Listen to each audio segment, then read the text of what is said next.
지난번에 레위기서 20장 말씀을 5절까지 저희들이 봤거든요. 어떤 내용이 나오냐 하면은 몰렉에게 자식을 바치는 사람이 있다고 했어요. 불을 통과해서 자식을 산채로 몰렉이라는 신에게 주는 그러한 풍습이 가나안 사람들에게 있었는데 그런 일을 하지 말라 이렇게 권하시는 말씀이고요. 오늘은 6절부터 보겠습니다. 6절부터 9절까지 같이 한번 한 절씩 교독하겠습니다. 6절부터 9절까지. 접신한 자와 박수무당을 음란하게 따르는 자에게는 내가 진노하여 그를 그의 백성 중에서 끊으리니 너희는 스스로 깨끗하게 하여 거룩할지어다. 나는 너희의 하나님 여호와이니라. 8절. 너희는 내 규례를 지켜 행하라. 나는 너희를 거룩하게 하는 여호와이니라. 만일 누구든지 자기 아버지나 어머니를 저주하는 자는 반드시 죽일지니 그가 자기의 아버지나 어머니를 저주하였은즉 그의 피가 자기에게로 돌아가리라. 아멘. 자, 그러면 우리가 지금 십계명을 염두에 두고 지금 레위기서 19장 말씀부터 보고 있잖아요. 레위기서 19장이 바로 레위기의 십계명이다 그렇게 얘기를 했고요. 그래서 6절부터 9절까지 말씀 보면은 접신한 자와 박수무당을 금하라. 이렇게 되면은 하나님의 진노를 받아서 백성 중에서 끊어진다. 이건 미신, 우리가 소위 미신이라고 하는데요. 미신, 우상 숭배의 일종이죠. 그래서 이것도 금하고 있고, 그 다음에 9절 말씀에는 우리가 앞에서 본 것처럼 아버지나 내 아버지와 내 어머니를 공경하라 그런 계명이 십계명에도 나오잖아요. 몇 번째 계명이죠? 부모를 공경하라 몇 번째 계명이죠? 1, 2, 3, 4, 5 다섯 번째 계명. 1, 2, 3, 4, 5 다섯 번째 계명인데 여기는 부모를 공경하라라는 명령이 아니라 여기서부터는 형법이 나옵니다. 형법. 공경하지 않는 자는 어떻게 할 것인가? 어떤 벌을 내릴 것인가? 어떻게 하라고 했습니까? 9절 말씀을 보면은 부모를 저주하는 자는 반드시 죽여라 이렇게 되어 있어요. 죽여라. 그 만약에 어떤 패역한 자녀가 있어가지고 부모를 아버지나 어머니를 저주하였는데 사람들이 그 얘기를 듣고 죽여야 되겠다. 저렇게 나쁜 자식은 죽여야 되겠다 하면은 부모가 반대할 수도 있겠죠. 그죠? 부모의 입장에서는 자기 자녀가 자기 자식이 죽어야 되니까 우리는 그렇게 할 수 없다. 살려줘라 이렇게 할 수도 있잖아요. 그렇죠? 그럼 용서하자 이렇게 할 수 있어요. 그럼 어떻게 해야 되는 거예요? 오늘 말씀에 따르면은 용서해줘야 되는 거예요? 살려줘야 되는 거예요? 아니면 죽여야 되는 거예요? 부모님이 용서하면 네? 부모님이 용서하면 용서해주는데 그 법으로는 용서 못하면 법이 우선인 것 같아요. 네. 그러니까 부모가 용서해도 역시 할 수 없이 죽여야 된다. 네? 그렇게 오늘 말씀에 따르면 그렇게 돼 있는 거예요. 그죠? 부모가 용서하면 괜찮다라는 조항이 없잖아요. 그러니까 죄를 졌으면 죄를 진 그 죄로 인하여 죽는 거니까 부모가 용서해도 상관이 없이 죽어야 되는 겁니다. 그만큼 이제 이게 엄한 계명이죠. 그러면 10절부터 또 16절까지 말씀 보겠습니다. 10절부터 16절까지 말씀 또 한 절씩 교독합니다. 누구든지 남의 아내와 간음하는 자, 곧 그의 이웃의 아내와 간음하는 자는 그 간부와 음부를 반드시 죽일지니라. 누구든지 그의 아버지의 아내와 동침하는 자는 그의 아버지의 하체를 범하였은즉 둘 다 반드시 죽일지니 그들의 피가 자기들에게로 돌아가리라. 누구든지 그의 며느리와 동침하거든 둘 다 반드시 죽일지니 그들이 가증한 일을 행하였음이라. 그들의 피가 자기들에게로 돌아가리라. 누구든지 여인과 동침하듯 남자와 동침하면 둘 다 가증한 일을 행함인즉 반드시 죽일지니 자기의 피가 자기에게로 돌아가리라. 14절. 누구든지 아내와 자기의 장모를 함께 데리고 살면 악행인즉 그와 그들을 함께 불사를 지니 이는 너희 중에 악행이 없게 하려 함이니라. 15절. 남자가 짐승과 개업하면 반드시 죽이고 너희는 그 짐승도 죽일 것이며 16절. 18절 여자가 짐승에게 가까이 하여 죄악하면 너는 여자와 짐승을 죽이되 그들을 반드시 죽일지니 그들의 피가 자기들에게로 돌아가리라. 네, 오늘 말씀 같은 이런 구절 주일날 설교하면 어떻겠어요? 조금 여러분 주일날 이 본문 가지고 설교하면 조금 은혜가 조금 많지 않겠죠? 네, 조금 좀 말하기도 참 그 쑥스러운 그런 제목인데, 그러니까 이 단락 10절부터 16절까지 단락은 음행죄에 대해서 이야기하고 있죠. 어떻게 벌할 것인가? 음행죄에 대한 계명은 7계명입니다. 7계명인데 결국 그 음행죄에 대한 형벌은 결국 뭐예요? 다 사형입니다. 사형, 죽이는 겁니다. 다른 방법이 없습니다. 그래서 첫 번째는 남의 아내와 간통하는 자 죽인다. 그 다음에는 근친상간이죠. 우리가 지난번에 봤어요. 근친상간은 3촌 이내라고 했죠. 그래서 아버지의 아내는 자기 친모든지 서모, 계모든지 간에 아버지의 아내와 동침하는 자는 둘 다 죽여야 된다. 며느리하고 동침한 자도 마찬가지고 아내와 장모를 함께 데리고 살면 불사른다. 그 다음에 수간이라고 하죠. 짐승과 결합하는 남자 여자도 죽인다. 그렇게 되어 있습니다. 여기까지는 음행죄에 대한 거고 17절에 또 이어집니다. 17절에도 역시 음행죄에 대한 것인데 제가 그냥 쭉 읽을게요. 이거 반복이기 때문에 17절부터 읽을게요. 누구든지 그의 자매, 곧 그의 아버지의 딸이나 그의 어머니의 딸을 데려다가 그 여자의 하체를 보고, 하체를 본다라는 말은 성적인 결합을 얘기하는 겁니다. 여자는 그 남자의 하체를 보면 부끄러운 일이라 그들의 민족 앞에서 그들이 끊어질지니 그가 자기의 자매의 하체를 범하였은즉 그가 그의 죄를 담당하리라. 그러면 친자매이든 혹은 의붓자매이든 상관없습니다. 혈통이 섞여 있느냐 안 섞여 있느냐 피가 섞여 있느냐 그것으로 따지는 것이 아니라 가족 관계를 봤을 때, 법적인 가족 관계를 봤을 때 자매, 아버지의 딸이나 어머니의 딸 이렇게 얘기를 하는데요. 그게 무슨 말이냐면은 자매 중에서도 의붓 자매가 있을 수 있잖아요. 그죠? 상관없단 말입니다. 하체, 그래서 그렇게 이제 그 친자매는 아니다 할지라도 자매들과의 성적인 결합을 죄로 보는 건데, 그러면 어떤 이런 죄를 졌을 때는 어떤 벌을 내린다고 했어요? 죽이라고 했어요? 네, 민족에게서 자기 민족에게서 끊어진다 했으니까 추방당하는 죄입니다. 죽이라고 하진 않았어요. 죽이라고 하진 않았어요. 그러니까는 같은 이제 음행죄지만은 17 같은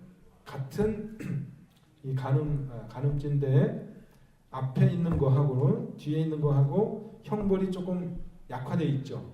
앞에는 다 죽이라고 했는데 뒤에는 죽이라는 말이 없고 대신에 백성 중에서 끊어진다 이렇게 되어 있으니까 예를 들어서 근친상간이라도 어머니나 며느리하고 이렇게 근친상간하는 거하고 자매하고 근친상간하는 거하고는 벌이 조금 다르다. 징벌이 그런 게 있고요. 18절 누구든지 월경 중에 여인과 동침하여 그의 하체를 범하면 남자는 그 여인의 근원을 드러냈고 여인은 자기 피 근원을 드러냈은즉 둘 다 백성 중에서 끊어지리라. 이것도 이제 간음죄에 해당되는 겁니다. 음행죄에 해당되는 건데 벌이 이것도 죽이라가 아니라 백성 중에 끊어지리라. 그 다음 이모나 고모의 하체를 범하지 말라. 그는 살구치의 하체인즉 그들의 죄를 담당하리라 했어요. 이모나 고모는 촌수가 얼마라고 했어요? 이모나 고모는 촌수가 3촌이라고 했죠. 3촌. 자매는 촌수가 2촌.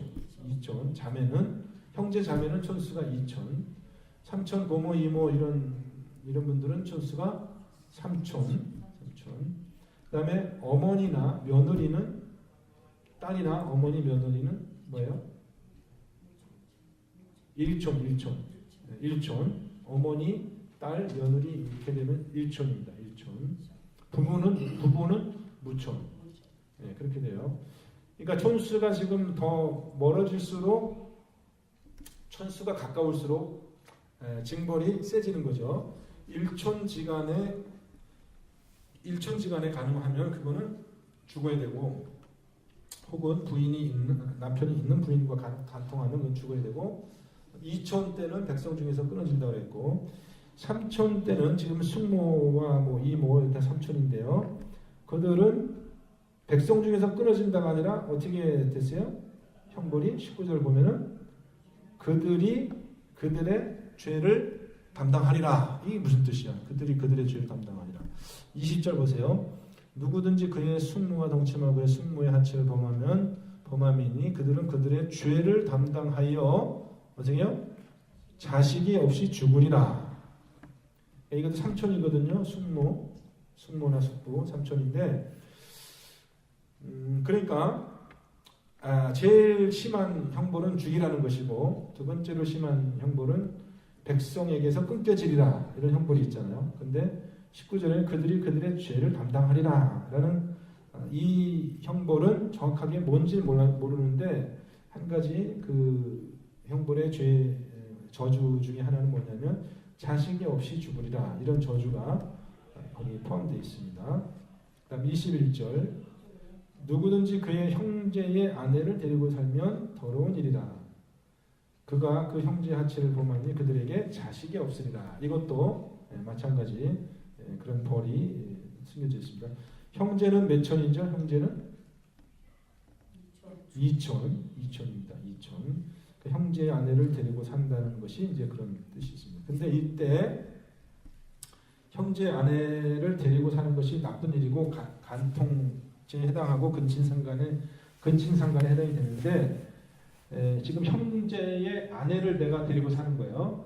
근데 내 형제가 지금 살아있는 경우와 죽은 경우를 생각할 수 있겠죠. 죽은 경우, 살아있는 경우와 죽은 경우. 내 형제가 살아있는데 만약에 그 아내랑 같이 살면 이거는 진짜 이건 죽을 죄예요. 이거는. 죽어야 되는 죄예요. 그거는. 그죠? 다른 사람의 아내를 취했으니까 죽어야 되는 죄. 그거는 형제든 이웃이든 상관이 없습니다. 남편이 있는 여인을 취하는 것은 그것은 간통죄이기 때문에 그건 죽어야 되는 거예요. 근데 내 형제가 지금 죽고 없어요. 혼자 된 형수나 제수를 내가 만약에 데리고 살면, 같이 살면 그거는 간통죄는 아닌데 그거는 근친상간에 해당이 되는 거죠. 근친상간. 그래서 형벌이 어떻게 되냐? 여기 보면은 자식이 없이 죽는다, 이렇게 되어 있는 겁니다. 자식이 없이 죽는다. 아셨죠? 그 표현이 자식이 없이 죽는다, 백성 중에서 끊어진다, 죽여라, 이게 조금씩 형벌이 낮아지고 있습니다. 22절 보겠습니다. 22절. 너희는 나의 모든 규례와 법도를 지켜 행하라. 그리하여야 내가 너희를 인도하여 거주하게 하는 땅이 너희를 토하지 아니하리라. 지금 이 백성들이 어디로 가고 있어요? 지금 현재는 시내산에 있지만은 어디를 향해서 가고 있습니까? 가나안 땅으로 가고 있잖아요. 가나안 땅으로. 가나안 땅에 들어가서 이 레위기의 법을 다 지켜야지 거기서 잘 살 수 있는 거지. 만약에 가나안 땅에 들어가서 또 이 법을 지키지 않고 범죄하고 이렇게 특별히 음행죄를 지으면 그 땅이 그 백성을 토하여 낸다라는 저주가 있습니다. 23절, 너희는 내가 너희 앞에서 쫓아내는 족속의 풍속을 따르지 말라. 지금 어떤 족속을 쫓아내고 있습니까? 하나님이 가나안 족속을 쫓아내고 있잖아요. 근데 하나님이 가나안 족속을 쫓아내는 이유가 뭐예요? 왜 쫓아내시는 거예요? 그들이 가져가니까. 지금 이런 모든 음란한 죄를 가나안 백성이 짓고 있기 때문에 쫓아냈단 말이에요. 그죠? 쫓아냈는데 그 쫓아내고 거기 들어가서 사는 이제 이스라엘 사람들이 똑같은 죄를 지으면 어떻게 되겠어요? 하나님이 또 쫓아내겠죠. 그 땅이 저주를 받으니까. 지난 시간에 잘 얘기했죠. 그 사는 사람들이 죄를 지으면 그 땅이 저주를 받아서 그래서 토하여 낸다. 소산을 음식을 곡식을 맺지 않고, 그죠? 자꾸 그렇게 땅이 황폐해지니까 결국 그 땅에서 살 수 없게 되는 거죠. 그래서 쫓아내는 거예요. 쫓아내면 그 땅은 어떻게 된다 그랬어요? 사는 사람들이 쫓겨가면 그 다음에 땅은 어떻게 된다 그랬어요? 땅은 아무도 살 수 없게 되죠. 그럼 어떻게 되는 거예요? 그게 땅이 안식하는 거다 그랬어요. 그럼 땅이 안식하면서 이제 땅이 쉬는 겁니다. 그동안 너무 이 인간들 때문에 괴롭힘을 당해왔으니까 땅이 쉬는 거예요. 안식하는 거예요. 그 다음 또 보겠습니다. 24절. 내가 전에 너희에게 이르기를 너희가 그들의 땅을 기업으로 받을 것이라. 누구의 땅을? 가나안 족속의 땅을 기업으로 받을 것이라. 내가 그 땅 곧 젖과 꿀이 흐르는 땅을 너희에게 주어 유업을 삼게 하리라 하였노라. 나는 너희를 만민 중에서 구별한 너희 하나님 여호와이니라. 하나님이 이 계명을, 레위기 계명을 다 주신 이유가 뭐냐면 하나님께서 이제 그 땅을 주실 텐데 그 땅에 들어가서 거룩한 하나님과 함께 살아야 되기 때문에 이 계명을 주신 것이다. 이렇게 얘기합니다. 다음 25절. 너희는 짐승이 정하고 부정함과 25절 같이 읽습니다. 25절 시작. 너희는 짐승이 정하고 부정함과 새가 정하고 부정함을 구별하고 내가 너희를 위하여 부정한 것으로 구별한 짐승이나 새나 땅에 기는 것들로 너희의 몸을 더럽히지 말라. 네, 그렇게 되어 있죠. 지금 앞에 쭉 얘기한 겁니다. 어디서부터 나오냐면은 11장부터 나와요. 11장부터 16장, 15장까지 짐승이 정하고 부정하고 새가 정하고 부정하고 기는 짐승, 곤충이 정하고 부정하고 그걸 다 구별해놨어요. 그래가지고 부정하게 되지 말라 이거예요. 제일 중요한 것은 레위기에서 제일 중요한 것은 부정하게 되지 말라는 거죠. 또 26절 같이 또 한 목소리 있습니다. 26절 있습니다. 너희는 나에게 거룩할지어다. 이는 나 여호와가 같이 있습니다. 너희는 나에게 거룩할지어다. 이는 나 여호와가 거룩하고 내가 또 너희를 나의 소유로 삼으려고 너희를 만민 중에서 구별하였음이니라. 우리가 거룩하게 되어야 되는 이유가 뭐예요? 왜 거룩하게 되어야 돼요? 이스라엘 사람들이 여호와 하나님이 거룩하시기 때문에 여호와 하나님이 거룩하시기 때문에 그 백성들이 거룩해야 된다 이거죠. 또 내가 너희를 나의 소유로 삼으려고 너희를 만민 중에서 구별했습니다.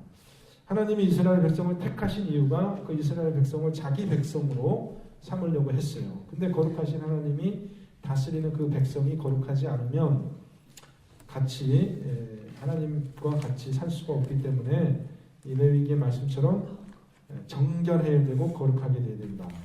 마지막 27절 말씀 보겠습니다. 27절. 남자나 여자가 접신하거나 박수무당이 되거든 반드시 죽일지니 곧 돌로 그를 치라. 그들의 피가 자기에게로 돌아가리라. 이게 어떻게요? 무당, 귀신이 들렸거나 접신하거나 무당이 됐을 때는 어떻게 한다고 그랬습니까? 어떻게 해야 된다고 그랬어요? 어떤 형벌로 다스려야 된다고요? 돌로 쳐서 죽인다. 그렇게 됐습니다. 자, 이거는 보통 우리가 무당이라고 하잖아요. 무당, 점치는 무당들. 이거 말고 귀신 들린 게 있어요. 귀신 들린 거. 예수님 당시 예수님이 귀신 들린 사람들 많이 치료해 주셨죠. 쫓아 주셨죠. 귀신 들린 거랑 무당이 된 거랑 차이가 있습니까? 없습니까? 차이가 있죠. 네? 무당하고 귀신 들린 거하고 차이가 있어요, 없어요? 있죠. 어떤 차이가 있어요? 그 무당은 완전히 귀신하고 비슷하긴 한데 차이가 있어요. 비슷한 점도 있지만 차이가 있다. 그렇죠? 비슷한 점도 있지만 차이가 있어요. 귀신이라는 점이 비슷해요.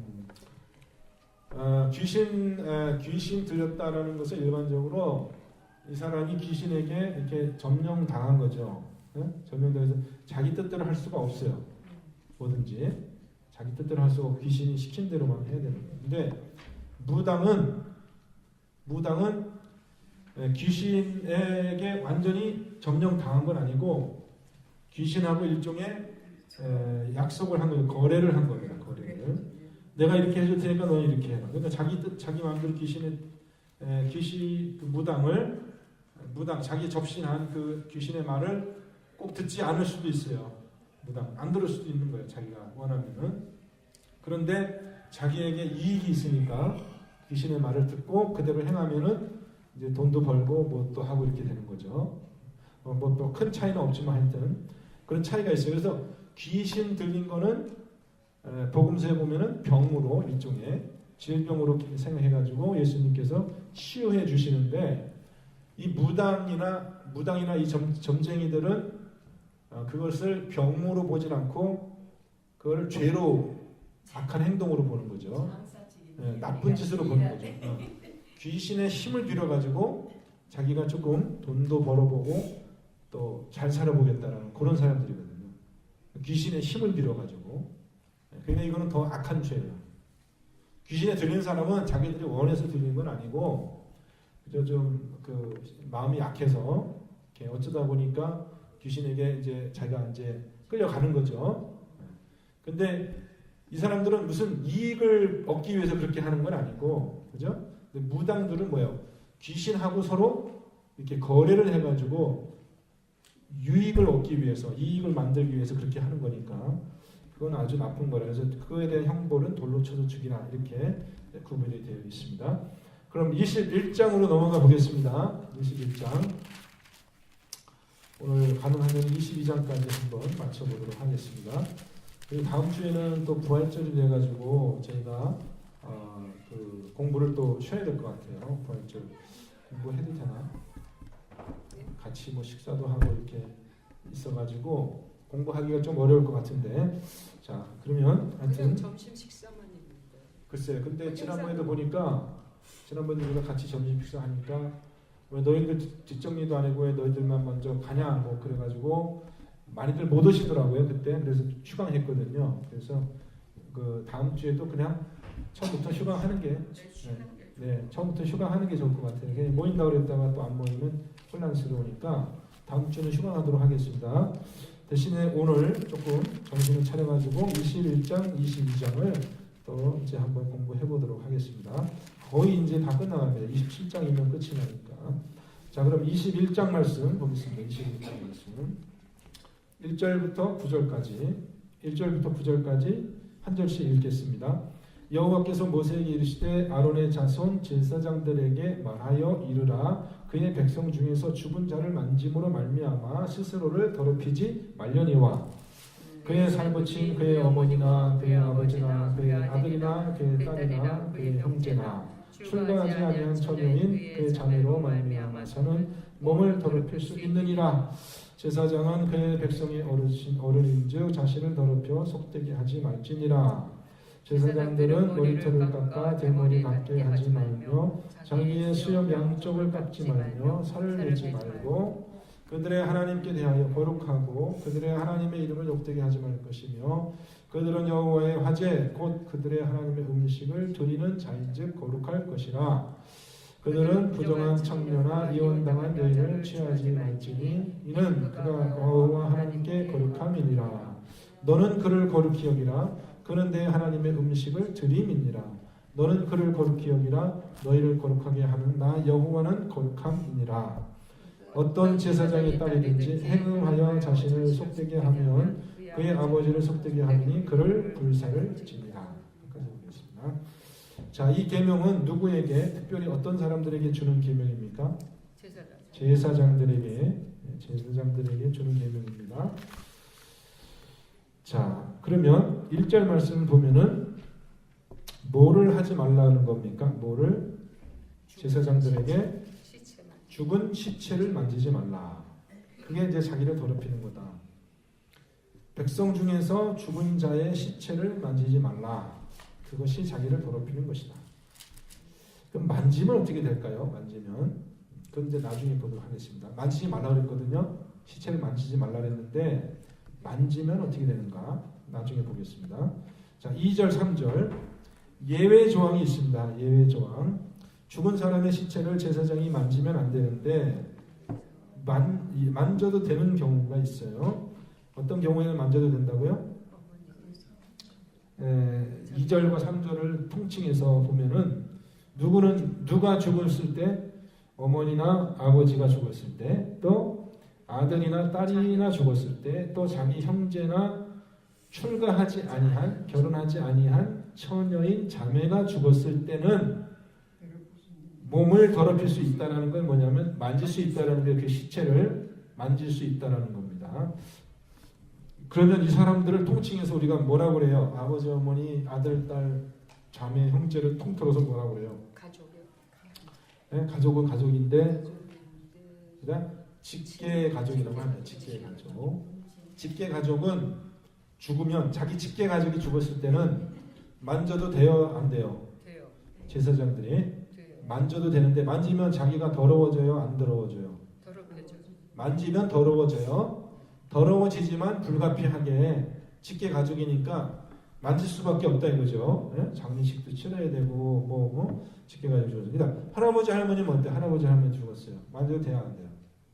할아버지 할머니. 안 돼요. 예?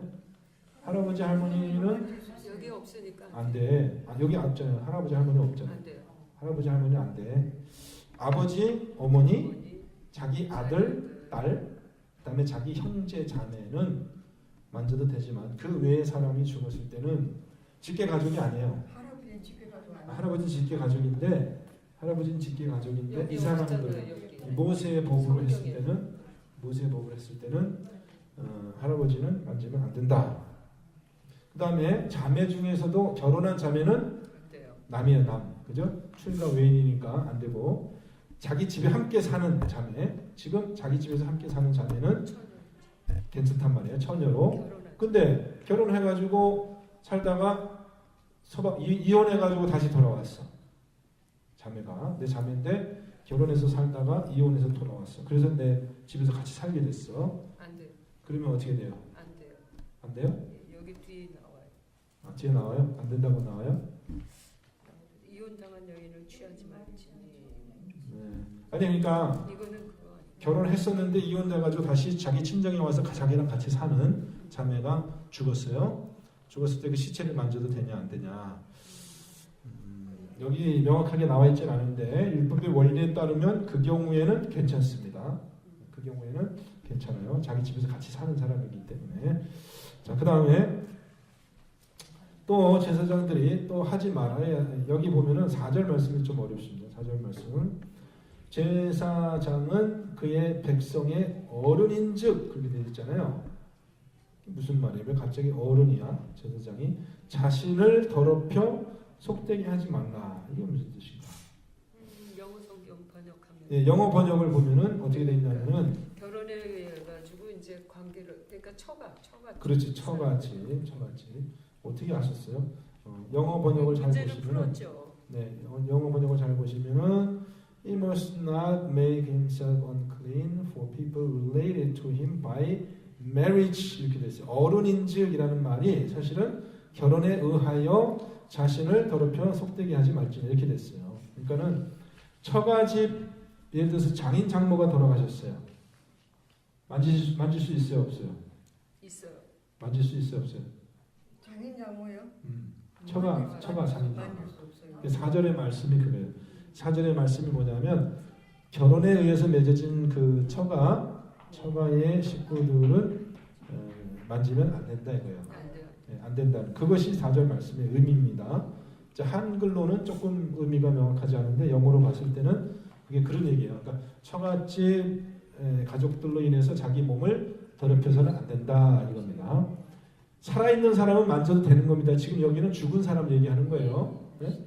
괜히 또 잘못 또 이걸 오해해가지고 나는 앞으로 장인 장모 만나지 말아야지 그렇게 하시면 안 됩니다. 이거는 살아있는 사람이 아니라 죽은 사람의 얘기고 더더군다나 여러분은 제사장이 아니니까 이 말씀대로 할 필요가 없어요. 이거는 이스라엘의 구약시대 제사장에게 주신 법이고 우리에게 지금 지키라고 주신 법은 아니니까. 그 다음에 이제 5절 말씀부터는 또 다른 계명이 있습니다. 제사장은 머리털을 깎아 대머리 깎게 하지 말며 자기 수염 양쪽을 깎지 말며 살을 베지 말고 왜 이거는 왜 하지 마라 그럴까요? 왜? 아니 머리털 깎는 게 뭐 이렇게 잘못? 머리털 깎는 건 괜찮아요, 그죠? 깎는 건 괜찮은데 어떻게 깎지 말라는 거예요? 대머리 같이 완전히 삭발하지 말라는 거예요, 중처럼. 예? 완전히 삭발하지 말라는 얘기입니다. 짧게 깎지 말라는 겁니다. 또 수염도 어떻게 하지 말라고? 수염 양쪽을 깎지 말고 살을 벤다. 이건 다 이게 왜 하지 말라고 그럴까? 이게 뭐가 나쁜 건가요?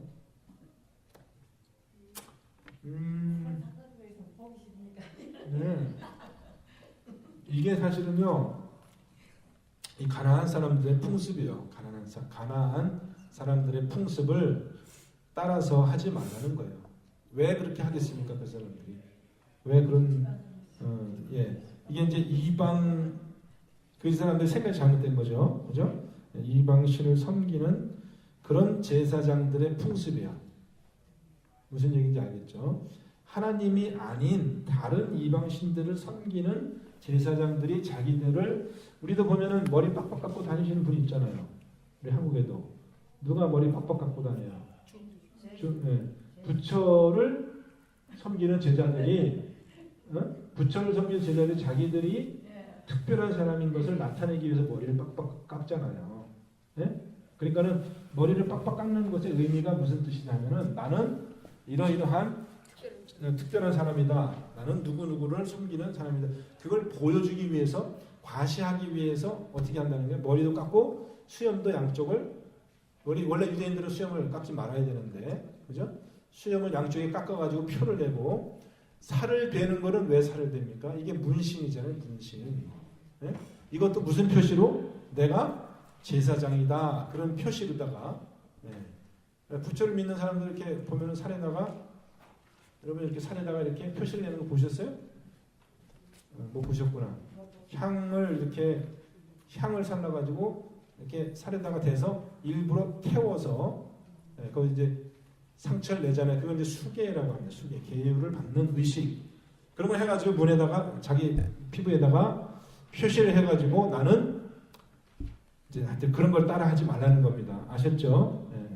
이방 민족 그러니까 제사장은 그런 걸 따라하면 안 된단 말이에요. 다른 신들에 대해서. 그래서 6절 말씀 그들의 하나님께 대하여 거룩하고 그들은 하나님의 이름을 욕되게 하지 말 것이며 당연하죠.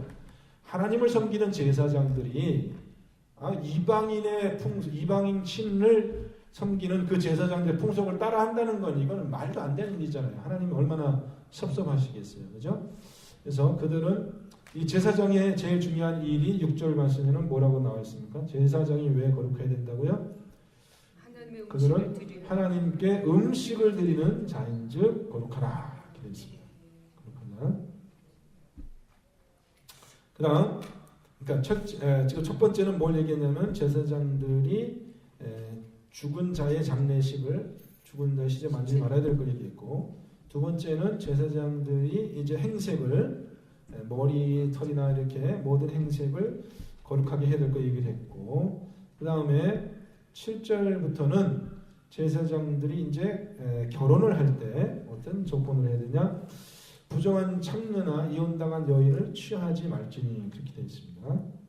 이 제사장이 이런 사람들하고 결혼하면 안 되고 왜 그런 사람하고 결혼하면 안 되냐 창녀나 이혼당한 여인은 부정하다 생각하는 거거든요. 부정한 사람하고 결혼하니까 자기도 부정하게 될 수 있으니까 거룩한 하나님을 섬긴 제사장들은 구별해서 그 8절 한번 다시 한번 읽겠습니다. 같이 읽습니다. 너는 그를 거룩히 여기라. 그는 내 하나님의 음식을 드림이니라. 너는 그를 거룩히 여기라. 너희를 거룩하게 하는 나 여호와는 거룩함이니라. 여러분 반복되는 말씀 있죠? 그를 거룩하게 여기라. 나 여호와는 거룩함이니라. 그러니까 제사장은 모든 면에 있어서 제사장은 다른 사람보다도 더 정결해야 되고 더 거룩해야 된다 이거예요. 하나님하고 가까이 있기 때문에 아셨죠? 그 원칙이고요. 그러기 위해서 결혼할 때마저도 일반 평민들하고는 다른 기준으로 해야 돼요. 어떤 제사장에 따른지 9절 말씀 보겠습니다. 9절 이제 어떤 제사장의 딸이든지 행음하여 자기를 속되게 하면 어떤 벌을 내리게 됩니까? 어떤 벌을 주는 거예요? 불사른다. 자, 이 딸이 행음하게 되면 누가 부정하게 되는 거예요? 아버지가 속되게 함이니. 여러분 속되다는 말이 무슨 뜻이에요? 속되다. 네? 속되다는 말이 거룩하다의 반대말이에요. 그러니까 제사장이 된 것은 거룩하게 된 거거든요. 제사장이 아닌 사람들은 보통 사람들은 속된 사람들이에요. 속된 평민들은 속돼요. 거룩하지 않으니까. 그러니까 거룩하지 않은 것을 속되다고 하거든요. 근데 이 딸이 이 제사장의 딸이 원래는 거룩하죠. 제사장의 딸이 거룩합니다. 왜냐하면 거룩한 제사장의 집에 속해 있기 때문에 거룩한 거예요. 그런데 이 제사장의 딸이 행음을 하니까 속되다고 하는 것은 부정한 거하고는 좀 틀립니다. 정하다, 부정하다 하는 것은요. 정하다, 깨끗하다, 부정하다 하는 것은 일시적인 상태. 일시적인 상태. 정하다, 부정하다는. 그러니까 제사장이 정할 수도 있고 부정할 수도 있어요. 때에 따라서. 아셨죠? 그리고 부정했다가 다시 또 정하게 될 수 있어요. 이건 일시적인 상태니까. 일시적으로 깨끗할 수도 있고 부정할 수도 있고. 근데 거룩한 사람이 일시적으로 부정하게 될 수는 있지만 거룩한 사람은 속되게 될 수가 없어요. 원래는 한번 거룩하면 영원히 거룩한 거예요. 그리고 속된 사람이 거룩하게 되는 건 아니에요. 그러니까 거룩하냐 속되냐의 구분은 일평생 한 번에 결정이 되는 겁니다. 제사장들은 날 때부터 거룩한 거예요. 그 영원히 거룩한 거예요. 계속. 그리고 거룩하지 않은 평민들은 날 때부터 신분 자체가 거룩하지 않은 속된 신분이고 평생 속되게 살아가는 겁니다. 속된 평민도 정결할 수가 있고 깨끗할 수가 있고 부정할 수가 있고 깨끗할 수가 있죠. 속된 사람도 일시적으로. 그러니까 속되다고 해서 나쁜 뜻이 아닙니다. 속되다고 해서 나쁘다는 뜻이 아니에요.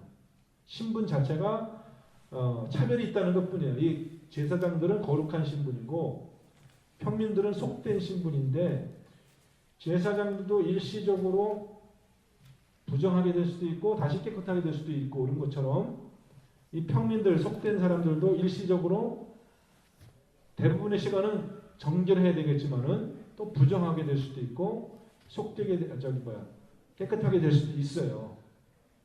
그런데 속된 사람이 거룩하게 될 수는 없어요.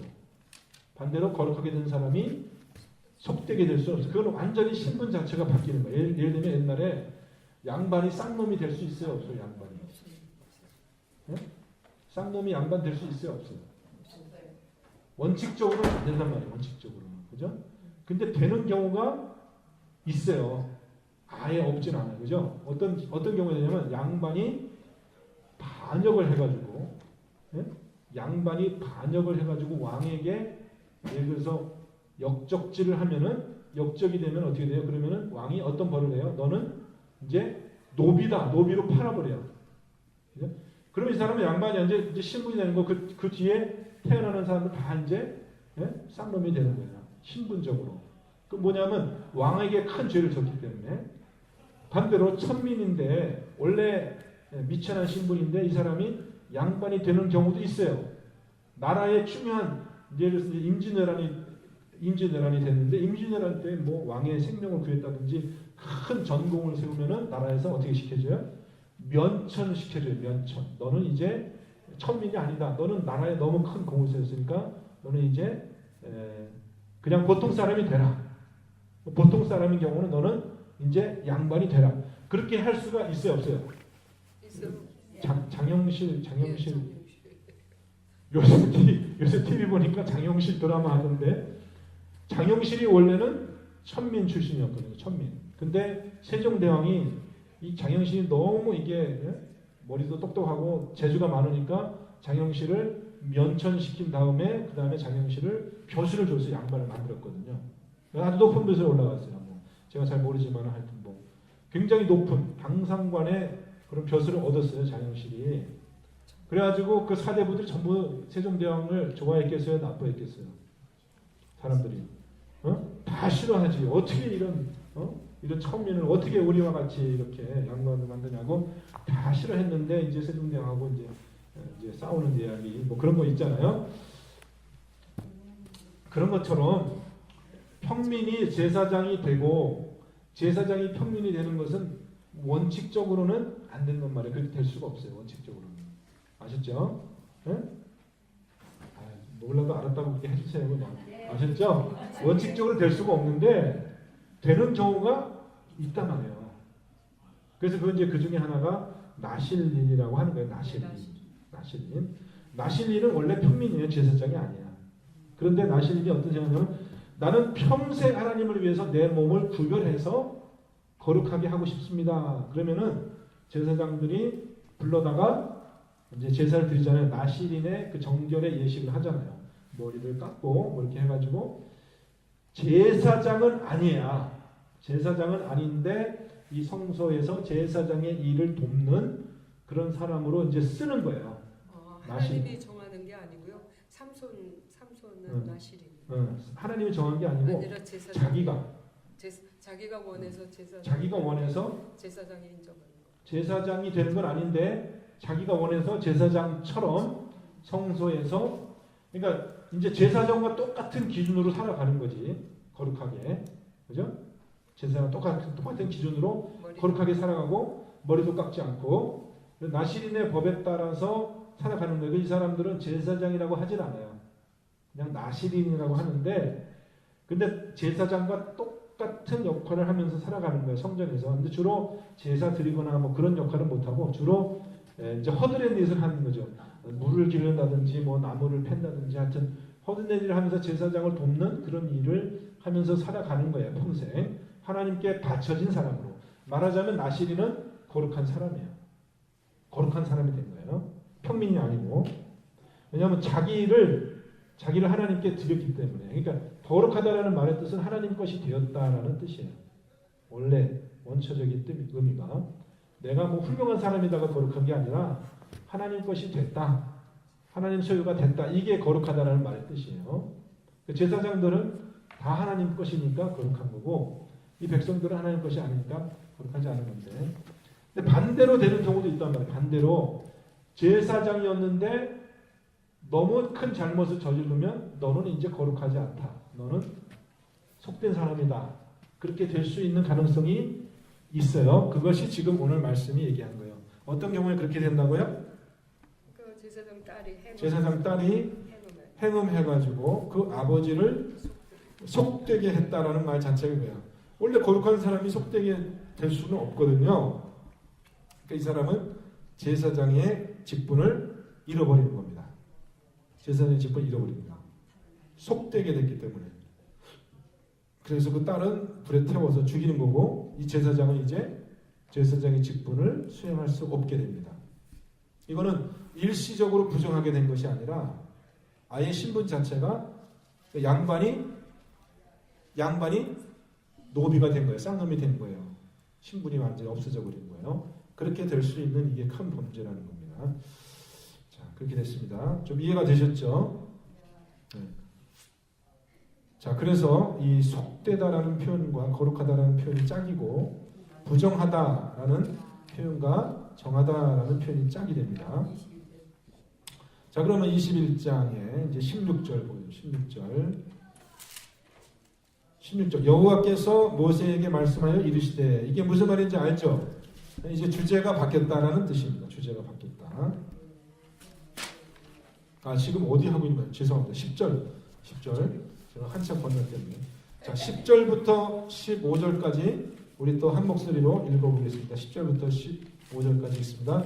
자기의 형제 중 관유로 부음을 받고 위임되어 그 예복을 입은 대제사장은 그의 머리를 풀지 말며 그의 옷을 찢지 말며 어떤 시체든지 가까이 하지 말지니 그의 부모로 말미암아서도 더러워지게 하지 말며 그 성소에서 나오지 말며 그의 하나님의 성소를 속되게 하지 말라. 이는 하나님께서 성별하신 관유가 그 위에 있음이니라. 나는 여호와이니라. 그는 처녀를 데려다가 아내를 삼을지니 과부나 이혼당한 여자나 창녀짓을 하는 더러운 여인을 취하지 말고 자기 백성 중에서 처녀를 취하여 아내를 삼아 그의 자손이 그의 백성 중에서 속되게 하지 말지니 나는 그를 거룩하게 하는 여호와이니라. 자, 그러면 10절부터 15절까지 말씀은 누구에게 주는 계명입니까? 이거는 대제사장. 누구에게? 대제사장. 이건 앞에 1절부터 9절까지는 보통 제사장이 주는 계명이고 10절부터 15절까지는 대제사장이 주는 계명인데 대제사장을 10절에서는 뭐라고 호칭하고 있습니까? 뭐라고?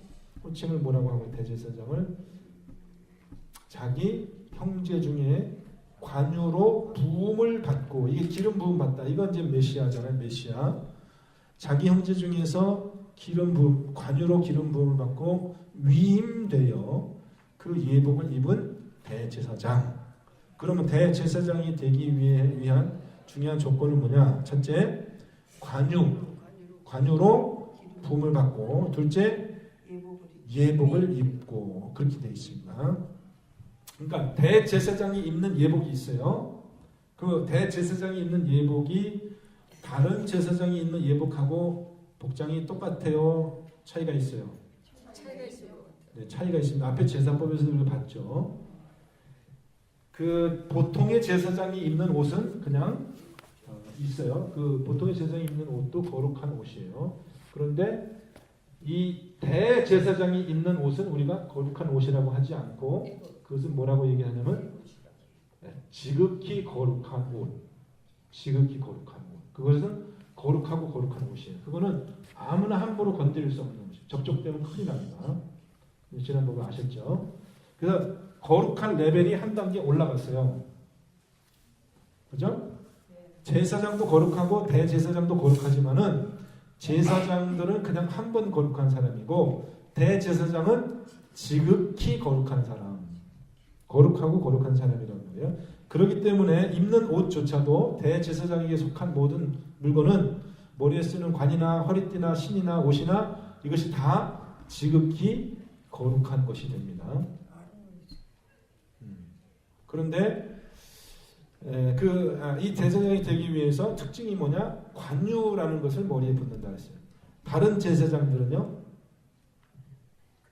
다른 제사장들은 관유를 머리에 붓지는 않는다는 겁니다. 다른 제사장들은 아니에요. 이것은 아론의 자손 대제사장들만 관유를 머리에 붓고 대제사장이 됩니다.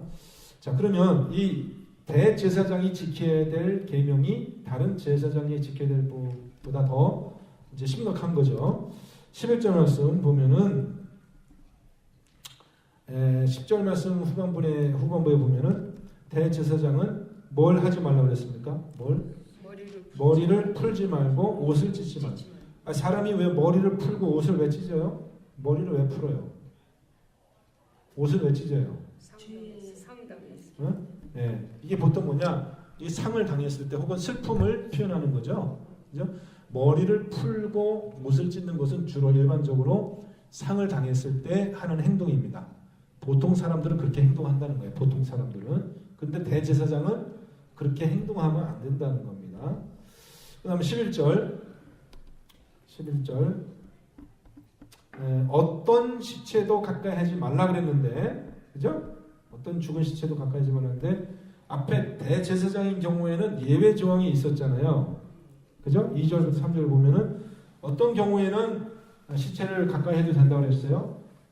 그냥 제사장인 경우에는 직계 가족인 경우에는 괜찮다고 그랬거든요. 아버지, 엄마, 딸, 아들, 딸, 형제, 자매는 괜찮다고 그랬거든요. 같은 집에 사는 사람들은. 그런데 대제사장인 경우에는 가능해요? 안 가능해요? 그것이 가능하지 않다. 가능하지 않다. 그의 부모로 말미암아서도 더러워지게 하지 말라. 이건 무슨 뜻이냐면 부모가 죽은 시체를 만지면 더러워집니다. 근데 그것을 허용 안 하는 거예요. 대제사장 같은 경우는 아예 처음부터 더러워질 수가 없는 겁니다. 만지면 안 되는 거예요. 보통 제사장들은 만지면 돼요. 만져도 되는데 만졌을 때 더러워져요? 안 더러워져요? 더러워져요. 만진다고 해서 안 더러워지는 건 아니에요. 더러워지지만 허용한다는 거예요. 그리고 나서 깨끗하게 하는, 정결케 하는 예식을 하면 돼요. 그죠? 옷을 빨고 몸을 깨끗하게 씻고 저녁까지 기다리면은 다시 깨끗해지는 거예요. 그동안은 제사장의 임무를 수행하지 못하는 거예요. 일시적으로 더러워졌으니까. 그런데 대제사장은 그렇게 돼서는 안 된다. 일시적으로라도 자기 부모라고 할지라도 한순간이라도 더러워지면 안 된다. 왜냐하면 대제사장은 한 명밖에 없기 때문에. 대제사장은 한 명밖에 없으니까. 한 명밖에 없어요. 한 번에 한 명밖에 없어요. 한 번에.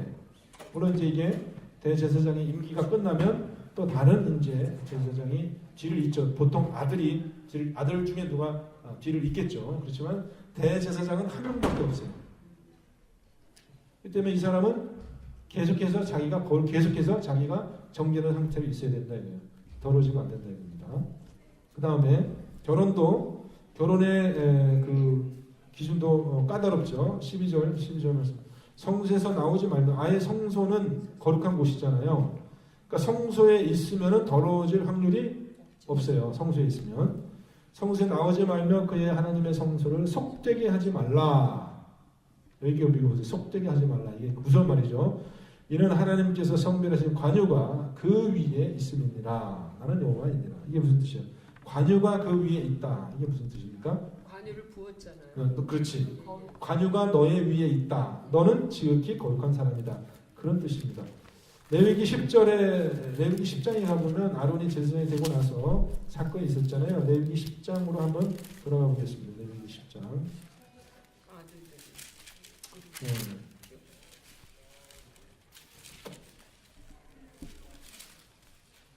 아들들이 나답과 아비후라는 아들들이 두 아들, 큰 아들하고 둘째 아들이 분향을 하나님께서 명하시지 않은 그런 불을 분향하다가 죽었죠.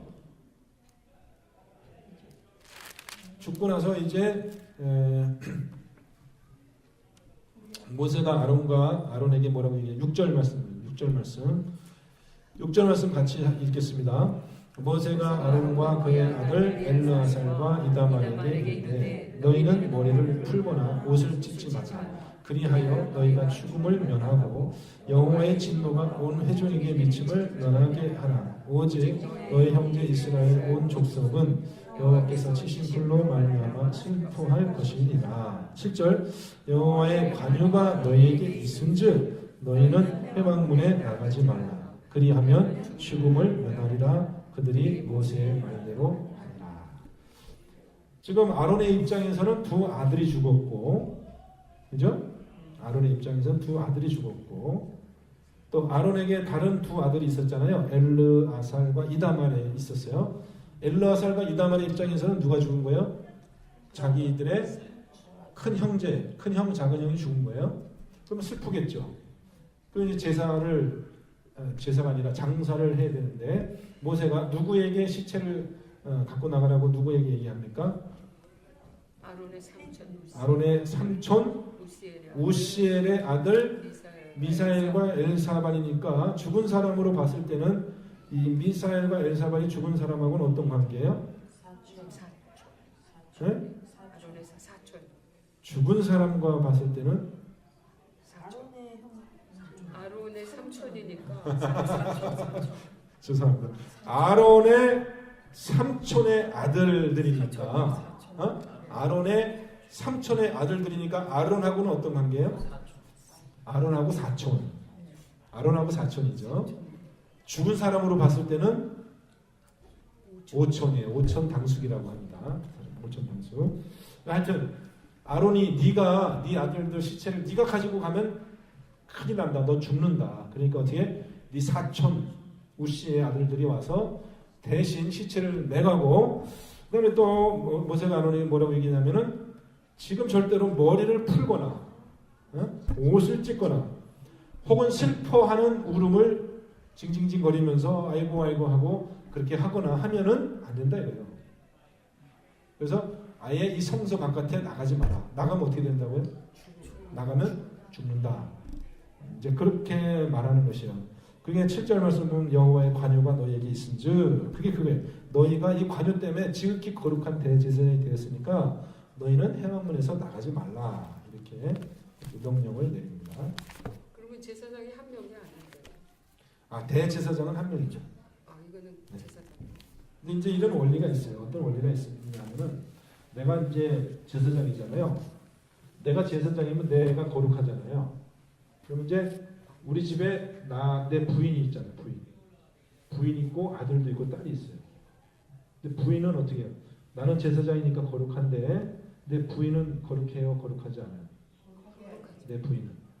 내 딸, 내 아들은 제사장이 아직 아닐 수 있거든요. 예를 들면 내 아들이 뭐 예를 들어서 나이가 아직 뭐 30살 이렇게 돼야지 25살 이렇게 돼야지 회막에서 봉사할 수 있는 제사장인데 아직 나이도 어리고 그러면 제사장은 아니에요. 그죠? 또 내 아내도 제사장은 아니에요. 제사장이 아내일 뿐이지. 근데 이게 유대인의 관점에서는 이 모세 율법의 관점에서는 부인이나 자녀들은 다 내 소유, 내 거란 말이에요. 그러니까 내 거라는 말은 이것은 다 나의 영역 속에 들어와 있는 거예요. 그러니까 내가 거룩하면 여기 다 거룩한 거예요. 이것도. 하나님 그러잖아요. 하나님. 내가 거룩하니 너희도 거룩하라. 이게 무슨 얘기예요? 너희가 다 내 거란 말이야. 내 거. 내 거니까 내가 거룩하니까 너희도 거룩하다 이거예요. 그러면 이제 내가 대제사장이야. 내가 대제사장. 응? 나만 대제사장이 대제사장 한 사람밖에 없으니까 나만 대제사장인데 내 집에 아들들이 있단 말이에요. 아들들. 딸도 있고 뭐 그런 게 있고. 그럼 이 사람들은 나에 속한 이 사람들은 거룩한 사람이에요? 지극히 거룩한 사람이에요? 어떤 사람들이에요?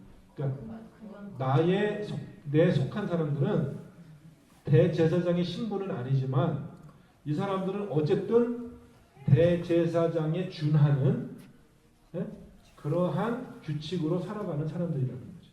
위임을 받기 전에도 같이 거룩하다는 거예요. 그러니까 내가 대제사장이면 나는 지극히 거룩한 대제사장인 여호와의 대제사장 한 사람밖에 없잖아요. 근데 내 아들, 딸, 부인들은 대제사장은 아니지만 다른 제사장의 아들, 딸, 부인들하고는 차이가 있는 그들보다는 더 거룩하게 살아가야 되는 내 소유들란 말이죠.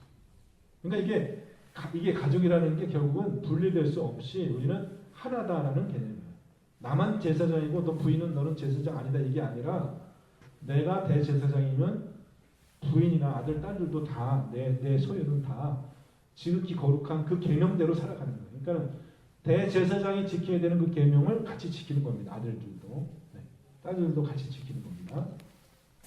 같이 지키는 겁니다. 그렇게 어렵게 설명 안 하셔도 되겠네요. 네, 제가 목사님 어렵게 설명했죠. 목사님 아드님 어디 가서 포가 난다 이거. 목사님 사모님 예. 아니라는데 지금 어디 가도 뭐 아니 우리 사모님 아니라는데 고개 흔드는 자기는 그렇게 살고 싶지 않은가 봐요. 목사님은 목사님처럼 살고 나는 내 삶 살고. 근데 지금은 틀리죠. 지금은 우리가 지금 현재 신약 시대에 생각해야 될 어떻게 그거를 적용을 해야 할지 신약을 통해서 우리가 또 알아야 될 것 같아요. 하여튼 중요한 원리는 구약 시대에는 이 대표의 원리가 있어요. 대표의 원리라는 것은 뭐냐면은 한 가정의 대표가 가장이에요. 그래서 가장이 어떤 사람이든지 간에 제사장이든지 뭐든지 대표이기 때문에 그 밑에 가족들은 다 이 가장의 신분을 같이 따라가는 거예요. 그렇죠. 옛날에 가부장. 대표의 원리가 있기 때문에. 그래서 이제 예수님이 우리 교회의 머리가 되셨다라는 게 그런 뜻이거든요. 예수님이 대표시니까 우리가 다 그냥 예수님의 신분을 우리가 그냥 따라가는 거예요. 그렇게 되는 거거든요.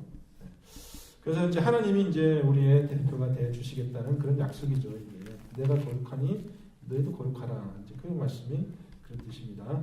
죄송합니다. 제가 좀 너무 어렵게 설명을 했습니다. 좀 앞으로 좀 쉽게 설명하도록 노력하겠습니다. 그 다음에 20장, 21장인가요? 자, 21장. 결혼의 제도를 또 보겠습니다. 결혼의 제도. 그러니까 성수에서 나오지 말라는 거죠. 상을 당해도 성수에서 나오지 말고 슬퍼하지도 말라는 겁니다. 대제사장의 경우는. 지금 하나님을 오로지 하나님만 섬기는데 힘을 써야 돼요. 13장. 결혼할 때는 처녀를 데려다가 아내를 삼을지니. 그러면 이건 대제사장에게 하는 얘기잖아요. 그러면 대제사장이 아니고 그냥 제사장은 처녀가 아닌 여자를 아내로 삼을 수가 있어요, 없어요? 없을 것 같아요. 네? 대제사장이 처녀로 아내를 삼을 했잖아요, 그죠? 예를 들어서 이혼한 사람. 여기는 안 나와 있지만 없어요? 그러니까 그 앞에 나와 있잖아요. 대제사장들은 결혼에 대해서 보세요. 결혼에 대해서 결혼에 대해서 제사장들은 7절 말씀이죠. 7절 말씀 보세요. 부정한 창녀나 이혼당한 여인을 취하지 말지니 그렇게 되어 있잖아요. 그죠? 부정한 창녀나 이혼당한 여인은 취하지 말라 이거예요. 그런데 제사장에게는 뭐냐? 제사장은 이혼당한 여자나 과부나 그러니까 과부 처녀를 데려다가 아내를 삼을지니 그러니까 과부는 안 된다는 거죠. 과부. 근데 과부 제사장인 경우에는 과부는 이혼당한 사람은 아니잖아요. 그죠? 네, 이혼당한 사람은 아니기 때문에 제사장인 경우에는 과부와 결혼을 허용하는 것으로 그렇게 지금 이해가 되어집니다. 말씀대로 보면은 과부의 경우는 그렇지만은 이혼당한 사람은 이혼을 했더라도 전 남편이 살아 있잖아요. 그죠? 전 남편 이혼을 당했다 하지만 아직 전 남편이 살아 있잖아요. 그죠? 그러면 이혼 평민인 경우에는 보통 사람인 경우에는 이혼당한 여자랑 결혼하는 것이 가능합니까? 가능하지 않습니다. 제사장이 아니고 평민인 경우에는. 근데 신약에서도 이혼 사람과 결혼하지 말라고 했어요. 아니 그러면은 구약 시대 이혼 합법적으로 이혼을 당한 여인이 있거든요. 남편 아직 살아 있어요. 그죠? 합법적으로 이혼당한 여인하고 결혼하는 것이 그게 불법이에요, 합법이에요. 모세 시대에. 불법이죠. 왜 불법이에요? 이혼하면 돌로 쳐주지. 이혼하면 돌로 쳐 죽인다는 말이 어디 있어? 이혼한 사람 돌로 쳐 죽인다는 말이 어디 있어요? 법적으로 이혼했으면 결혼해도 되는 거 아닙니까? 그런 말이 어디 있어요, 권사님? 이혼한 사람 왜 돌로 쳐 죽여요? 없어요. 아니 뭐에 그 모세가 증서를 왜 엉뚱한 사람을 왜 또 돌로 쳐 죽이려고 그래? 가능한 거랑 이혼한 거랑 차이. 그거는 가능한 거는 이혼하지 않은 사람이 다른 뭐 남자랑 이렇게 관계를 맺는 거죠. 아직 결혼 관계가 해소가 안 됐는데 다른 남자나 여자랑 이렇게 만나면 그것이 이제 간음인데 이혼을 했으면 이제 결혼 관계가 없어진 거거든요. 의무가 없어진 거예요. 그러면은 다른 사람하고 만나서 결혼하는 것이 합법입니다. 구약시대 때요? 구약시대 때. 뭐 신약시대 때도 마찬가지고. 그 이혼 증서를 그래서 이혼 증서를 써준다 그랬잖아요. 이혼 증서. 결혼 증서가 있어요. 유대인들은 결혼할 때 반드시 증서를 쓰고 결혼해요. 지금도 그렇습니다.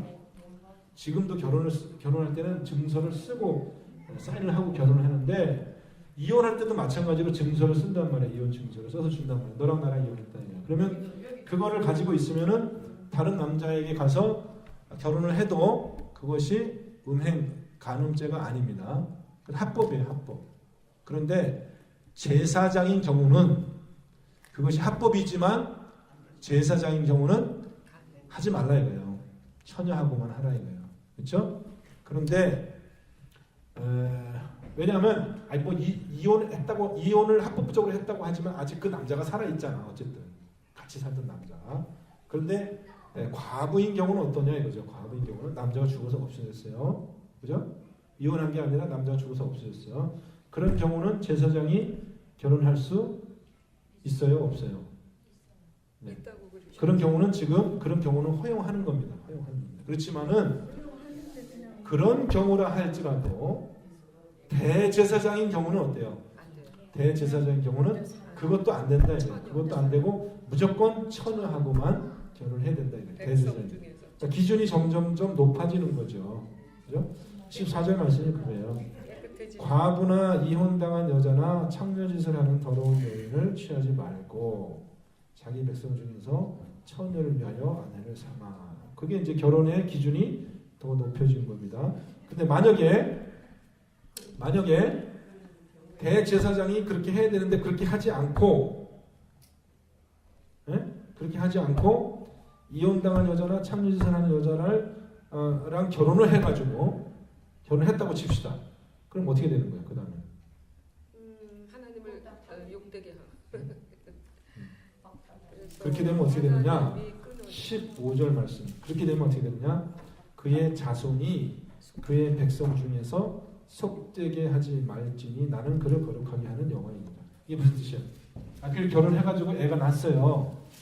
애가 낳았으면 걔가 이제 나를 이어서 대제사장이 돼야 되잖아요. 대제사장이 돼야 되잖아요. 태어난 아이가 될 수 있다는 겁니까? 없다는 겁니까? 네? 없다는 거예요. 속되게 됐다는 거예요. 속되게. 그러니까 거룩하지 않다라는 거예요. 태어난 아이가.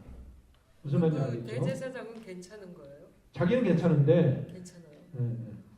아닐 것 같은데. 그러니까 자기도 왜 일을 못할 것 같은데. 자기도 만약에 거룩하지 않은 그러니까 뭐 창녀나 무슨 그 이혼당한 여자하고 결혼하면 자기도 이 거룩하지 않은 그런 삶이 되는데 그것보다 더 중요한 거는 이제 태어난 아기가 대제사장이 될 수 없는 거예요. 그럼 어떻게 되는 거예요? 대제사장의 대가 끊겨버리는 거예요. 대가 끊겨버리는 거예요. 그러면 어떻게 되겠어요? 큰일 나죠. 그러니까는 그런 일을 그만다는 겁니다. 아셨죠? 그래서 창기와 합하는 자는 신약성경에 보면 창기와 합하는 자는 그 특별히 음행죄를 중요하게 다루는 게 뭐냐면 그 몸이 하나 되기 때문에 자기 몸에게 범죄하는 것이다. 이렇게 얘기했잖아요. 그런 원리가 여기 있는 겁니다. 그래서 결혼도 그 선지자 호세아 같은 경우요. 네. 그 고멜 자기 와이프가 예. 그렇게 됐는데 예. 호세아가 가서 다시 취해왔잖아요. 그렇죠. 예. 그러면은 그거는 뭐 그러니까 이제 백성이 이혼나냐 뭐보다 더 이건 거죠. 그러니까요. 호세아는 대제사장인가요? 제사장인가요? 호세자는 제사장은 아니고요. 선지자. 네, 선지자죠. 그러면 또 그건 괜찮아요. 선지자는 제사장하고 같은 급이 있거든요. 근데 선지자하고 제사장의 차이는 뭐냐? 제사장은 제사를 드리는 거. 제사장은 그 신분이 상속이 되는 거예요. 자기 자식한테 상속이 돼요. 그래서 제도적으로 성결한 사람이에요. 그래서 한 번 제사장이면 영원한 제사장이고 자기 신분이 상속이 돼요. 근데 선지자는 뭐냐? 선지자는 아무것도 아닌 사람이 갑자기 하나님이 그 사람을 불러가지고 선지자를 만들어서 이 사람이 제사장만큼 깨끗한 사람이고 성결한 사람이긴 한데 그 선지자의 신분이 아들에게 상속되지는 않는 거예요. 이 사람 당대에 일시적으로 하나님이 그렇게 쓰시는 겁니다. 선지자를. 그러니까 선지자의 직분은 혈통으로 상속되지 않고 뭐로 상속이 됩니까? 뭐로? 하나님의 부르심. 그렇죠. 선지자의 그 혈통으로 상속되는 것이 아니라 우리가 법통이라고 하죠. 법통. 그러니까 스승과 제자의 관계로 그 선지자의 직분이 상속이 되는 겁니다. 예를 들면 엘리야가 있으면은 엘리사가에게 엘리야의 선지자의 직분이 엘리사에게 넘어가는 거예요. 네? 아무 혈연 관계가 없어요. 어느 날 갑자기 엘리야가 가가지고 부르는 거예요. 야 엘리사 일로 와라. 그럼 엘리사가 밭에서 농사 짓고 있다가 갑자기 자기를 부른단 말이에요. 따라가는 거예요. 따라가면 이제 엘리사 밑에서 이렇게 수발 들고 배우다가 엘리야가 이제 병거 타고 하늘로 올라가니까 야 이제 내 시대는 다 가고 나의 임무는 끝났으니까 이제는 네가 지금부터 선지자다. 그러면 이게 딱 주는 거거든요. 그러니까는 뭐 누구랑 결혼해가지고 아들을 낳는다고 해도 상관이 없어요. 왜냐면 그 아들에게 자기 직분이 넘어가는 것이 아니기 때문에. 요새 같은 매일 요새 같으면요. 요새 같으면 뭐냐 하면은 그게요. 무당으로 치면은 이 남쪽에는 세승무가 있고 북쪽에는 강신무가 있어요. 무당이 두 종류가 있는데 무당이 이렇게 대충 한강을 이렇게 해서 한강의 이남의 무당들은 주로 어떤 무당들이 많냐면은 이거는 세승 무당이 많아요. 세승 무당. 여기서 엄마가 무당이면 딸이 또 무당이에요. 이쪽으로. 근데 이쪽 위에는 뭐냐면은 강신무라 그래가지고 신이 임해서 이제 무당이 되는 그렇게 되거든요. 거기는 자기 딸이 혈통적인 딸이 저희 무당이 되는 게 아니라 거기는 자기들이 신딸이라고 그래요. 신딸. 자기하고는 아무 피가 섞이지도 않았는데 자기가 돌아다니다가 누구를 딱 만나, 야, 너 내 바로 신딸이다. 너가 내 대신 이제, 죄송합니다. 이거 할 수 없고. 지나다니다 누구를 만났는데 네가 바로 내 신딸이다 그래갖고 데려가는 거예요. 그 네가 내 뒤를 이어서 무당이 되는다 이렇게 되는 거예요. 근데 이게 그건 강신무라고 그래요. 그럼 이제 이 신딸이 오면은 이제 그 내림굿을 하잖아요. 신이 임하게 하기 위해서, 귀신이 임하게 하기 위해서 내림굿을 하면은 이제 그 말하자면 영박이 내리는 거죠. 강신무라는 말의 뜻이 그래요. 신이 내리기 때문에 신이 내림을 보고 그 사람이 이제 무당의 직속을 이어가는데, 남쪽에 한강 이남의 그 무당들은 강신무가 아니라 세신무야. 그러니까 이 사람들은 엄밀하게 얘기하면은 진짜 신을 받은 사람들이 아니야. 가짜 무당이야 말하자면. 그걸 그냥 엄마한테 배워서 하는 거야. 이렇게 하는 거야, 이렇게 하는 거야 라고 가르쳐 주면은 그냥 배워서 하는 거예요. 신이 실제로 접신이 되든지 안 되든지 상관이 없이 그걸 그냥 배워서 하는 그런 무당들이 있어요. 그러니까 제사장은 신분적으로 태어났기 때문에 혈통적으로 이 사람이 거룩하게 되어서 쭉 그냥 제사장이 되는 거고, 선지자들은 그렇게 아니라 진짜 하나님의 신이 임해서 선지자가 돼야지 그 다음에 또 그 다음 사람도 그렇게 이어져 가는 거라는 거죠. 그러니까는 예를 들면 아까 지금 질문한 내용이 누구 얘기했었죠 아까? 호세아가 고멜을 만나서 결혼하는 것 자체가 그것이 하나님이 명령하신 그것이 행위 예언이거든요. 행동을 통해서 예언하는 것이거든요. 그렇다고 해가지고 그래서 아들이 나니까, 아들과 딸이 태어나니까 이제 하나님이 이름을 지어주시기를 너는 루하마, 너는 더 이상 내 신부가 아니야. 딸이 태어나 루하마, 너는 더 이상 내 신부, 로암미, 너는 내 백성이 아니야. 이름을 그렇게 갖다 붙이는 거예요. 아이들의 이름을 갖다가 너는 내 백성이 아니야. 너는 내 딸이 아니야. 내 신부가 아니야. 이렇게 이제 이름을 붙이는 거예요. 호세아가 고멜이라고 해서 낳은 딸이, 그러니까 그 이름 자체가 이미 하나님의 예언의 말씀이 담긴. 내가 이 백성을 더 이상 내 백성으로 이제 하지 않겠다라고 말하자면 너는 이제 내 사랑하는 신부가 아니다라고 아예 이혼을 하나님께서 선포해 버리시는 거거든요. 음행한 이스라엘아 이렇게 하시면서. 그런데 나중에 호세아 보고 가서 돈 주고 가서 고멜을 사오라고 하면서 그 다음에 뭐라고 얘기하시냐면 이제 이름을 바꿔라. 로암미가 아니라 내 백성이 아니다가 아니라 그냥 암미, 내 백성이야. 그다음에 로루함이 내 신부가 아니다가 아니라 너는 내 사랑하는 사람이야. 그냥 루함이야. 이렇게 이름을 바꿔줘요. 그 행위를 통해서 하나님께서 기존에 이혼을 하고 이제 관계를 언약을 깨트린 그 사람들을 하나님께서 돈을 주고 사서 그 음란한 여인을 돈을 주고 사와가지고 다시 내가 그들과 함께 이제 살겠다라는 하나님의 그 사랑의 표현이거든요.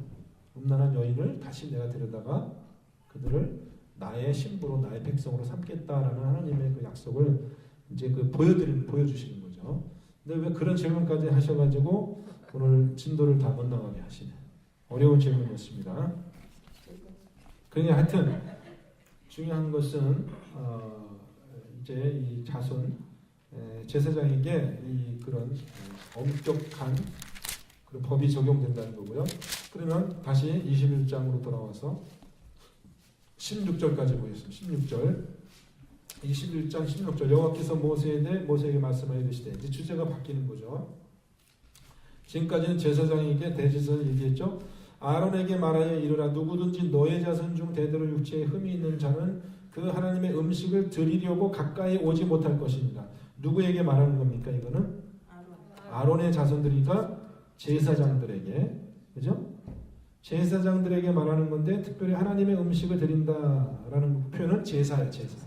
제사를 드리지 못한다. 이런 사람들은 제사를 드리지 못한다. 18절 누구든지 흠이 있는 자는 가까이 오지 못한다. 그럼 흠이라는 게 뭐냐?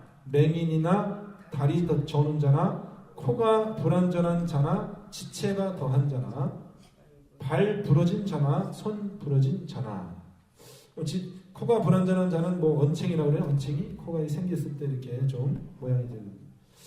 발 부러진 자는 발이 이렇게 뼈가 부러져 가지고 다시 붙여 가지고 뭐 이렇게 좀 불편해, 걷는 게 좀 불편하고 뭐 그런 것이 아니라 여기서 발 부러진 손 부러진 자는 아마도 이게 없는 거예요. 이게 없어져 버린 거예요. 다리가 잘라져서 없어졌다. 우리가 뭐 그런 경우가 있죠. 손이 하나가 잘라서 없어졌거나 등 굽은 자 꼽사등이죠. 키 못 자란 자는 안진병이죠. 눈에 백막이 있는 자는 모르겠습니다. 요즘 말로 치면 뭐 백내장 그런 건지 모르겠어요. 백내장, 습진이나 버짐이 있는 자나 고환 상한 자나 제사장 아론의 자손 중에서 흠이 있는 자는 나와 여호와께 화제를 드리지 못할지나. 그러니까 흠이라는 것이 바로 이런 거예요. 그죠? 그는 흠이 있은즉 나와서 그의 하나님께 음식을 드리지 못하느니라. 이렇게 됐습니다. 그러면은 여기에 지금 나와 있지 않은 흠이 있어요, 없어요? 여기 나와 있는 것만 흠이에요? 아니면 이거 말고 또 다른 흠도 있어요? 다른 흠도 있죠. 예를 들어서 여기 안 나온 것 중에서 뭐가 있어요? 네? 귀가 안 들린다. 예를 들어서 귀가 안 들린다. 있어요, 없어요? 귀가 안 들린다. 말을 못한다. 규모거리죠. 그러면 어떻게 제사 드릴 수 있어요, 없어요? 네? 벙어리, 귀모거리 없어요? 왜 없어요? 왜 없어요? 그러니까 여기 지금 여기 없잖아요. 흠이 있는 자에게 해당되죠. 누구든지 흠이 있는 자하고 예를 들어서 쭉 나와 있는데 네. 어쨌든 이제 흠이 있는 자에 해당이 되는데 무슨 특별한 법이 있지 않을까요? 모세. 네. 그때 흠이 있는 자라고 하고 저 몇 가지 기준을 얘기했는데 여기에 있지 않은 것도 포함될 수 있다. 그죠? 중요한 건 그걸 결정해야 되는 거예요. 여기 있는 것만 흠이냐 아니면 여기 없는 것도 흠이 될 수 있느냐. 그러면 여기 없는 것도 흠이 될 수 있다. 왜냐? 만약에 말을 못하고 듣지 못하는 사람이 제사를 드린다고 해봅시다. 그럼 제사 드리는 일이 이게 보통 이게 심각하고 보통 이게 어려운 일이 아니야. 그죠? 제사 드리다가 잘못해서 뭐 하나 잘못 만지면 죽을 수도 있고, 그렇죠? 여러 가지 문제점이 많은데 귀가 안 들리고 말을 못하면 어떻게 돼요? 아무래도 의사소통이 안 될 거 아니에요. 제사를 하다가 말대로. 네? 잘못 알아들어가지고 이거 저기 가져가라 이렇게 얘기를 했는데 뭐 잘못 알아들어가지고 뭐 이렇게 해가지고 이렇게 되면은 제사가 안 되잖아요. 그렇죠? 제사가 안 될 뿐만 아니라 그것이 백성들에게 큰 이제 부정이 전가될 수 있는 위험성이 있기 때문에 여기서 말하는 흠이라는 것이 여기 나타나 있는 것뿐만 아니라 제사를 드릴 수 없는 여러 가지 상황이 고려돼야 된다 이거예요. 아셨죠? 아무런 이제 몸에 이상이 없는데 냄새를 못 맡는다. 이런 냄새를 못 맡는다. 예를 들어서 그럼 어떻게 되겠어요? 제사 드릴 수 있어요, 없어요? 냄새를 못 맡는다. 다른 건 다 괜찮아. 문제보죠. 네? 시켜요?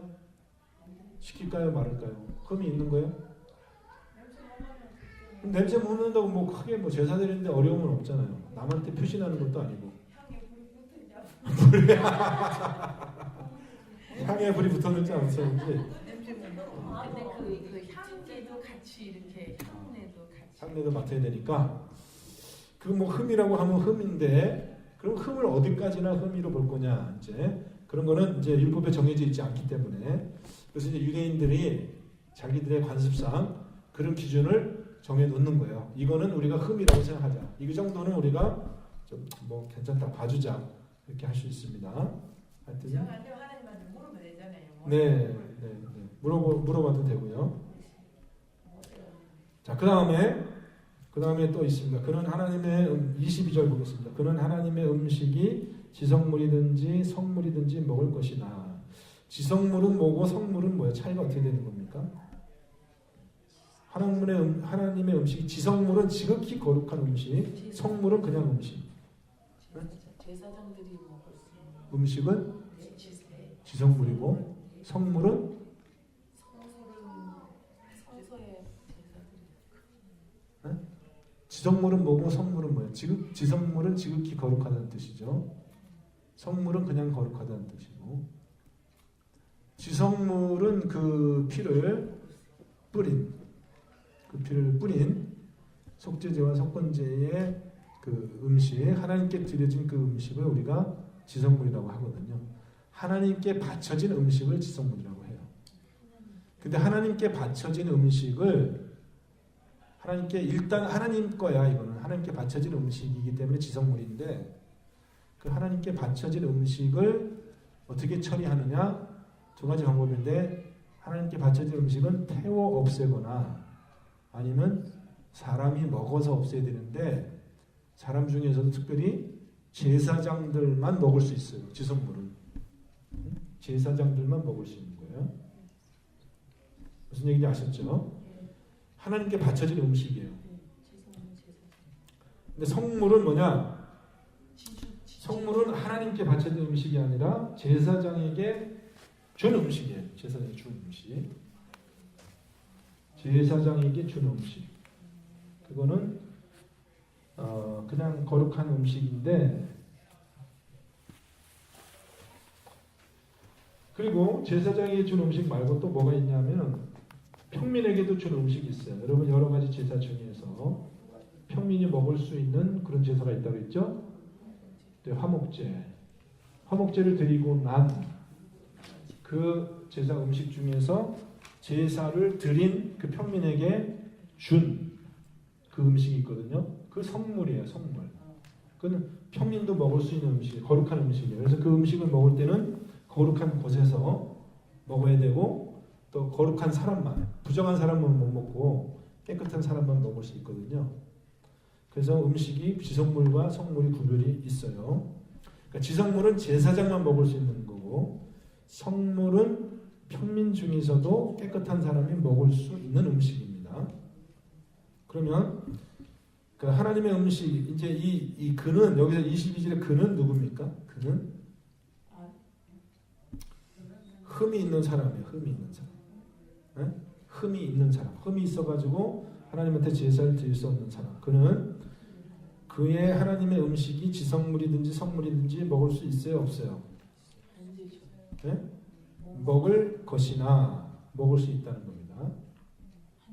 제사장 중에서 흠이 있는 사람은 제사를 드리지는 못하지만 제사의 음식을 지성물이나 성물은 먹을 수 있다는 거예요. 이거 먹어야지 안 먹으면 못 살잖아요. 죽잖아요. 제사장은 다 먹는 게 지성물이든지 성물인데 그거 안 먹으면 어떻게 죽잖아요. 그러니까 먹어야 돼요.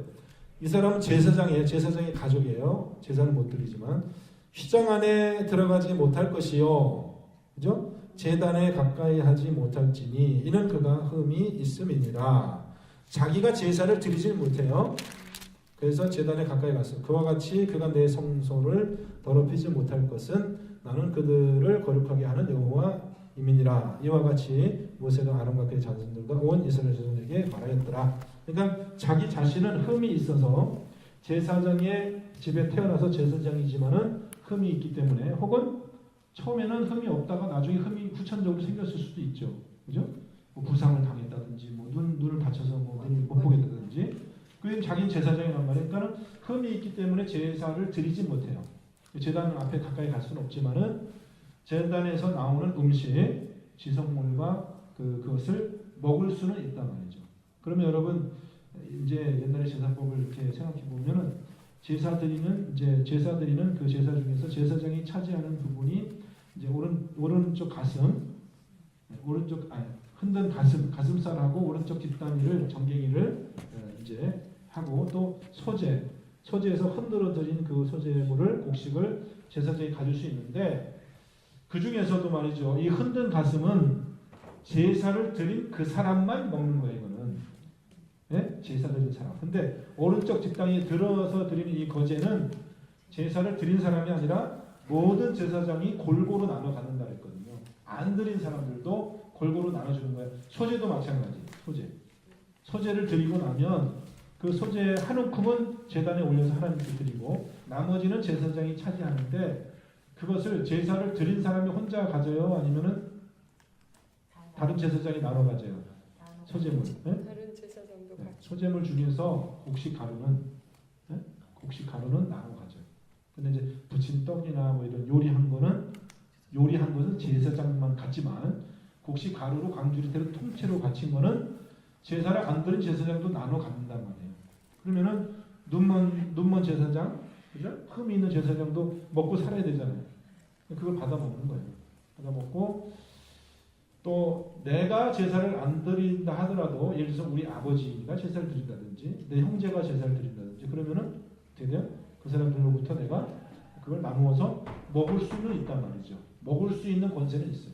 재물을 소멸 시든지 그렇게 해서 이제 하나님의 그 법이 얼마나 그 참 생명을 그렇게 존중하고 또 공평한 법인가 우리가 보게 됩니다.